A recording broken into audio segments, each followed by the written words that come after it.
When my son called me a useless mom, I didn't say a word. I just stood there in the kitchen, holding the cup of tea I had made for him, watching the steam rise and disappear into the air. His voice was sharp, tired, and full of something I couldn't quite recognize anymore. Maybe it was anger, maybe disappointment, or maybe he had just stopped seeing me as his mother and started seeing me as a burden. I wanted to tell him that I understood, that I didn't blame him, but the words never made it past my lips. That night, the house felt heavier than usual.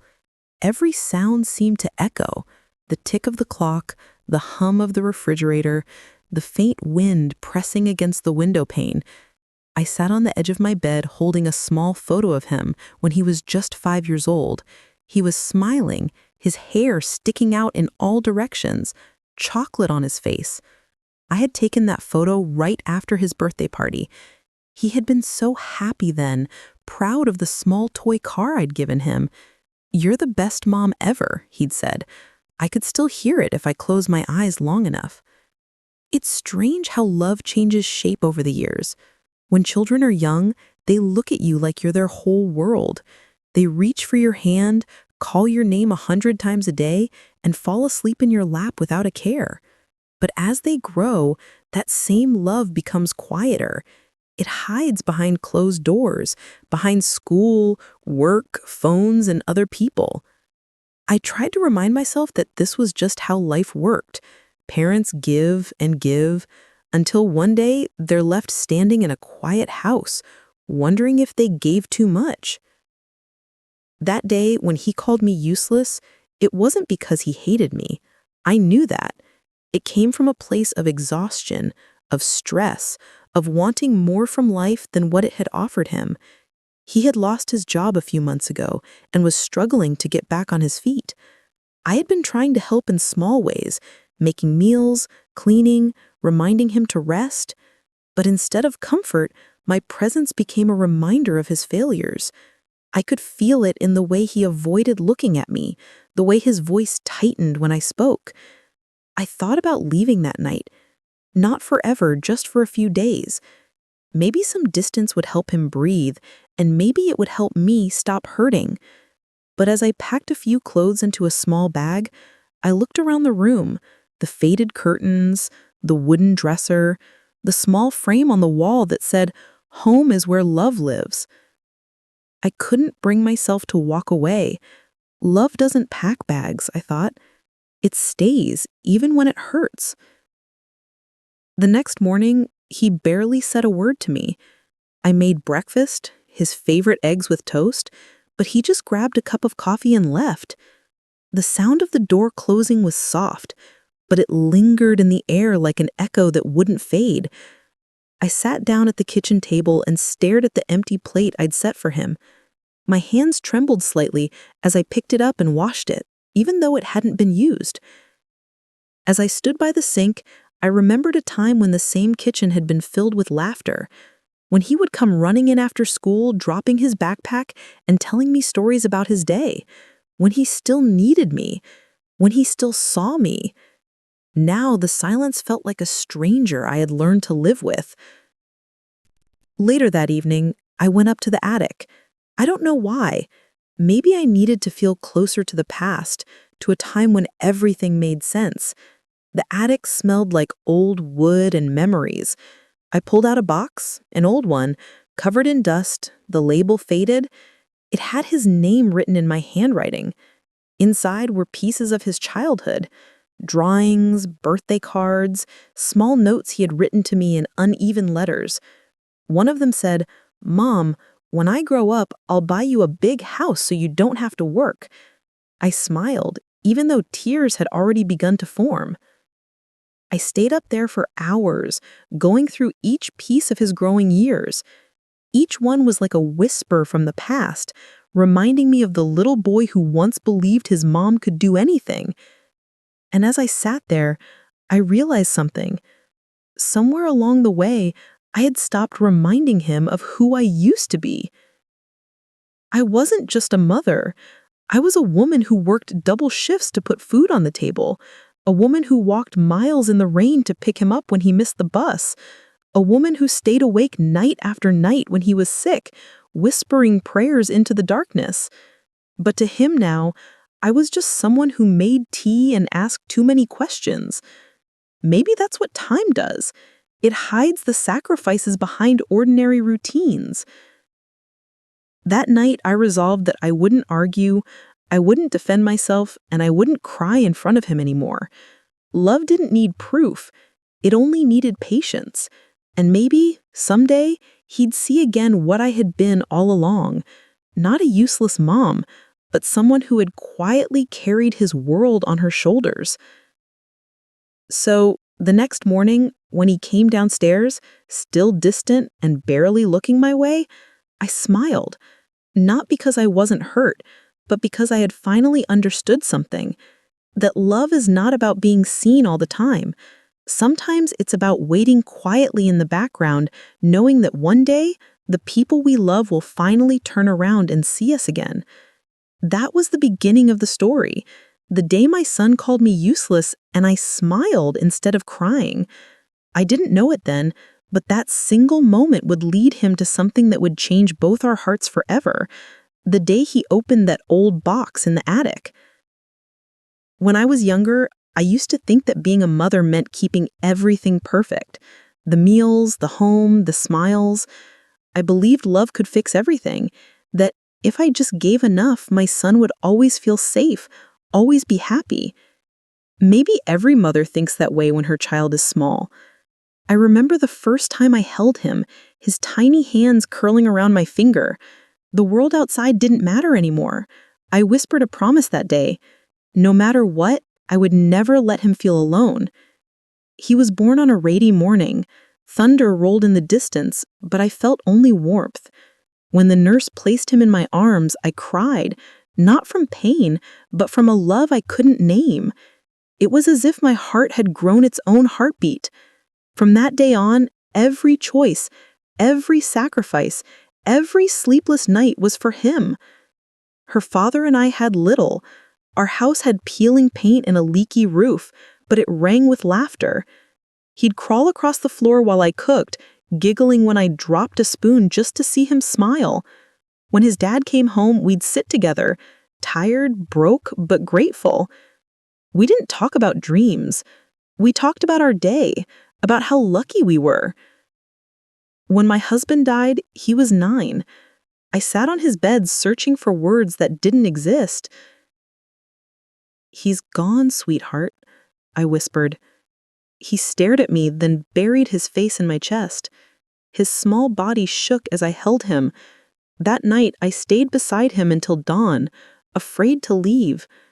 That's when I learned love sometimes means holding yourself together when you're breaking for someone else. Life grew harder. I worked at a diner, washing dishes, serving coffee, to keep food on the table. Some nights I came home too tired to stand, but when he looked up from his homework and smiled, my exhaustion vanished. We'd sit together, me checking math I barely understood. "You're so smart. You'll go far." He'd grin. "That's because you teach me, Mom." I grew up fast. By high school, he had friends, part-time jobs, and dreams of leaving. I encouraged him. When he got into university far away, I packed his bags and smiled through tears. At the bus station, I hugged him tight. "I'm so proud," I said. As the bus pulled away, I stood there long after it vanished. That was my first taste of true loneliness. The house grew still. I filled days with work, evenings with routines, cooking for one, folding laundry that didn't need folding. I'd set 2 plates before remembering. Sometimes I'd pass his room and catch the faint scent of the cologne I bought him at 16. It made me smile and ache. We talked on the phone, but his call shortened. "I'm busy, Mom." I understood. He was building a life, the one I'd raised him for. Still, some nights I'd call just to hear his voicemail. "Hey, it's me. Leave a message." I never left one. I just whispered goodnight and hung up. When he graduated, I sat in the audience clutching my purse. He didn't see me at first. Then he did and waved. That moment was worth every sacrifice. After I hugged him, "You did it," I said. "We did it, Mom," he laughed. I held those words like treasure. He got a job in the city and moved out.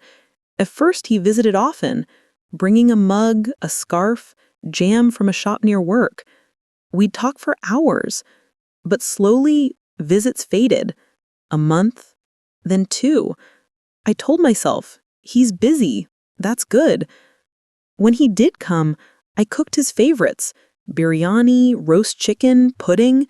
But he'd scroll his phone, take calls mid-meal. Our talks grew polite, clipped. I stopped asking deep questions. I didn't want to crowd him.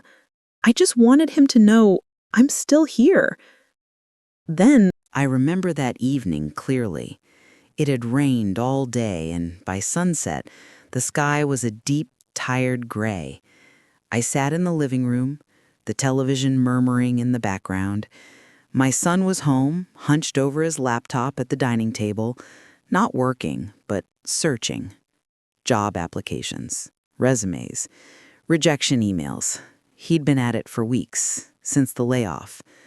I wanted to reach him, so I made his favorite tea, the one he begged for after school, and set it gently beside him. He glanced up. "Thanks, Mom," he muttered, eyes already back on the screen. That word, Mom, felt hollow. A label, not love. I lingered a moment, hoping for more. Nothing came. I returned to the couch and watched him from across the room. The laptop's glow carved shadows on his face. He looked older, distant, only feet away, but unreachable. Later in my room, the rain tapped the window like a sad heartbeat. I thought of the boy who once ran to me with scraped knees, who drew us holding hands in crayon. When had he become this stranger? Days blurred into weeks. He was polite but cold, distant but kind. One morning while tidying his room, I found an old photo album under his bed, dusty, forgotten. Birthdays, school plays, picnics. I smiled through tears. Then I saw it. No photos from the last 5 years. I had been erased from his present, preserved only in a past no one reopened. That night at dinner, I asked softly, "Is everything okay?" He sighed. "Mom, I'm fine, just stressed. I can't talk like before." I nodded. Inside, I ached. I kept busy. Kitchen, garden, small routines. Sometimes I heard him laugh on the phone with friends. That sound, his real laugh, reminded me he still had light. Just not for me. One Sunday, he asked if friends could come over. I said yes. I cooked all morning. Biryani, chicken, his favorite pudding. When they arrived, they greeted me warmly, but he barely introduced me. I was just Mom, the woman who cooked, not the one who raised him. I stood in the doorway, pretending to wipe a counter, listening. His friend joked, "Your mom really takes care of everything, huh?" My son laughed, bitter, tired. "Yeah, she's always here. Doesn't have much else to do. Kind of useless otherwise." The word hit like a slap. My hands froze. The plate trembled. I looked at him. Our eyes met. Guilt flashed across his face. Then he looked away. I didn't cry. I slipped back to my room, sat on the bed, and stared at my hands. Hands that had carried him, fed him, prayed over him. Useless. The word burned. That night, I couldn't sleep. Around midnight, I went to the attic, not his old room. I pulled out the box I'd hidden years ago, his name in faded ink. Inside, a broken toy car, a paper heart, a note. "I love you, Mom." Tears came. I touched each memory like a prayer. I realized he'd forgotten who I was. He saw only the quiet woman keeping house, but I remembered everything. So I made a choice. No arguments, no reminders, No tears in front of him. I left the box on the attic stairs, half open, visible. Love doesn't shout. It waits. And one day he would climb those stairs and remember. The next morning I woke with heavy eyes. My head ached from crying, but I moved through my chores like always. Breakfast, plants, laundry. Everything looked normal. Nothing felt it. Useless. The word still rang. I told myself he hadn't meant it. Just a careless joke. But something in me had cracked. Quiet, deep, irreversible. He stayed in his room most of the day, scrolling job sites. When he finally came down, he mumbled, "Morning, Mom," and grabbed coffee. I smiled, but couldn't meet his eyes. The door closed softly behind him as he left for another interview. I stared at his empty cup. How many years had I waited for him to sit, to talk, to see me? Days cast in silence. He applied, waited, paced. I cooked, cleaned, left tea by his laptop. He'd nod. Nothing more. One evening, he came into the kitchen. "Mom, I need the attic soon. Thinking of turning it into a workspace for interviews, calls." I froze. The attic. My sanctuary. I said, "There are things up there that mean something." He shrugged. "It's just old stuff. We'll sort it later." That night, after he slept, I climbed the creaking stairs. The bulb flickered. Dust floated in the dim light. I found the box, the one I'd left on the landing half open, weeks ago, still untouched. I sat beside it, pulled out the toy car, the paper heart, the note, "I love you, Mom." My fingers trembled. I whispered, "Maybe you'll never see this." But I left it exactly where it was, visible, waiting. The next few days, I grew quieter, not from anger, from fatigue, a bone-deep weariness. I didn't eat much, didn't sleep. I told myself, he's fighting his own war, don't add to it. Then one afternoon, I heard it, footsteps on the stairs, slow, hesitant. The attic door creaked. I was in the kitchen, hands in soapy water. My heart raced, but I didn't move. Boxes shifted, papers rustled. Then silence, a long, heavy silence that filled the house. He came down slowly. I turned. He stood in the doorway, eyes red, clutching the box. The blanket I'd wrapped it months ago was gone. The contents spilled slightly. A drawing, the toy car, the note, and in his hand, a letter. Not the wedding one.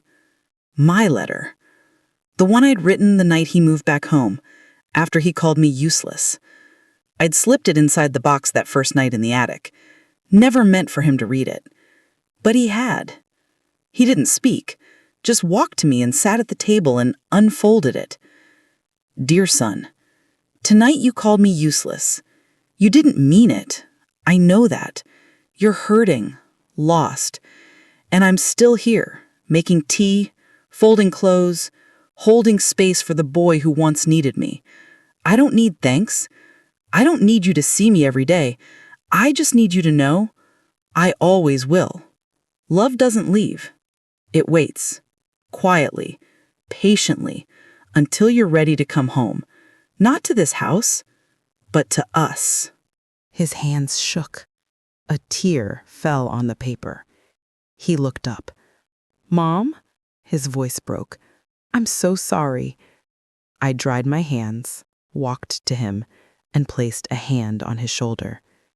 "You don't need to be sorry," I whispered. "You just needed to remember." He stood and hugged me, tight, desperate, like the little boy who once ran to me after nightmares. I felt his heart against mine, and in that trembling, wordless moment, I knew. He saw me. Not the quiet woman in the kitchen, but the mother who had carried his world and never once put it down. That night, after he hugged me, we said nothing. Words felt too small. He held my hand like he did during thunderstorms when he was 5. We didn't speak of the past. We didn't promise the future. We just sat, two hearts learning how to beat in rhythm again. The days softened. The house, once heavy with silence, now carried warmth. He began helping in the kitchen. Mornings he'd bring me tea. "Stay in bed, Mom. I've got this." His tea was weak. I drank every drop. One evening, I found him in the living room. The television flickered, ignored. The box sat open beside him. He turned the pages slowly. A birthday card, a crooked drawing of us holding hands, the note in red crayon, "I love you, Mom." He paused, closed his eyes, breathed deep. When he saw me, his voice was low. "You kept everything." I sat beside him. "Some things are too alive to throw away." He held the letter, the one I'd written the night he called me useless. I never knew you felt this." I touched his arm. "You weren't supposed to. Not then. You had to fall first, to hurt, to grow. This letter wasn't for the boy who left. It was for the man who came back." He looked at me, really looked. He said, "I was blind. You were never useless. I just stopped seeing." I laughed, soft, wet, real. "Mothers get called worse," I said. "It's how we know the love was worth it." He laughed too. The sound filled the room like sunlight. Later, as he passed my door, he stopped. "Mom," he said, voice thick, "thank you. For everything." The door closed. I sat in the dark, shadows dancing on the walls. I thought of the years, the nights I prayed alone, the mornings I smiled through tears. For the first time, I didn't feel invisible. Weeks later, my strength returned. He took me to the park, burned toast, laughed at his own terrible tea. Life gave us a second draft, smaller, slower, truer. One morning while he was out, I climbed the attic stairs. Sunlight poured through the window, turning dust into gold. The landing was empty. The box was gone. Finally, downstairs, where it belonged. I sat on the warm wood. For years, I thought being unseen meant being forgotten. Now I knew. Love doesn't vanish in silence. It waits. It roots. It blooms when the heart is ready. That evening, he found me in the garden. "You look happy," he said. "I am," I replied. "I learned something." "What?" "Being a mother isn't about being needed every day. It's about being remembered, with love." He knelt beside me. "You'll never be forgotten, Mom." The jasmine bloomed, the wind carried its scent. I closed my eyes and whispered, not a prayer, but a truth. Love never left. It just waited for him to come home.